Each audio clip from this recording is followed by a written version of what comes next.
AP assembly budget సందడి మొదలైంది. కూటమి ప్రభుత్వం తన పూర్తిస్థాయి వార్షిక బడ్జెట్ ను ప్రవేశపెట్టేందుకు ముహూర్తం ఖరారు చేసింది. గవర్నర్ ప్రసంగం నుంచి బడ్జెట్ లెక్కల వరకు షెడ్యూల్ మొత్తం సిద్ధమైపోయింది.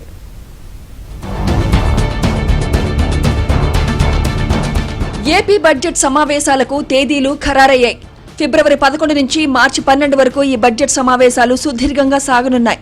2026-27 ఆర్థిక సంవత్సరానికి సంబంధించిన బడ్జెట్ ను ఫిబ్రవరి 14న ఆర్థిక మంత్రి పయ్యావుల కేశవ్ సభలో ప్రవేశపెట్టనున్నారు. అదే రోజున మంత్రి అచ్చెన్నాయుడు అగ్రికల్చర్ బడ్జెట్ ను సమర్పించనున్నారు. సమావేశాల తొలి రోజైన ఫిబ్రవరి 11న గవర్నర్ అబ్దుల్ నజీర్ ఉభయ సభలను ఉద్దేశించి ప్రసంగించనుండగా అనంతరం గవర్నర్ ప్రసంగానికి ధన్యవాదాలు తెలిపే తీర్మానంపై చర్చ జరగనుంది.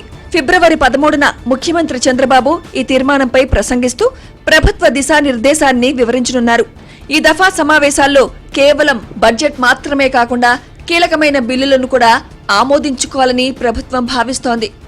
ఇందుకోసం అన్ని శాఖల ఉన్నతాధికారులను ఇప్పటికే ప్రభుత్వం అప్రమత్తం చేసింది. ఏపీ బడ్జెట్ సమావేశాలు పక్కా ప్లానింగ్ తో జరగనున్నాయి. 21 రోజుల సమావేశాల్లో ప్రజల ఆశలను ప్రతిబింబించేలా కేటాయింపులుంటాయని ప్రభుత్వం ధీమాగా చెబుతోంది. మరోవైపు స్పీకర్ అయ్యన్న పాత్రుడు అసెంబ్లీ పనిదినాల పట్ల చాలా స్పష్టమైన విజన్తో ఉన్నారు. ఏడాదికి కనీసం 60 రోజుల పాటు సభ జరగాలని, అప్పుడే ప్రజా సమస్యలపై లోతైన చర్చ సాధ్యమవుతుందని ఆయన పదే పదే కోరుతున్నారు.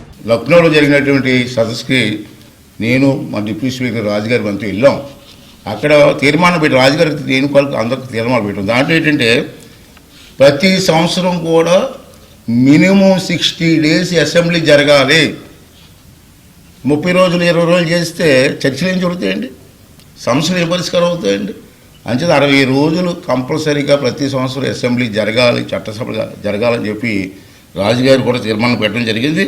ఇప్పటికే బడ్జెట్ రూపకల్పనలో ఆర్థిక మంత్రి పయ్యావుల కేశవ్ నిమగ్నమయ్యారు. ఎప్పటి మాదిరిగానే అసెంబ్లీ సమావేశాలకు తాము రాబోమని వైసీపీ అధినేత జగన్ మరోమారు ప్రకటించారు.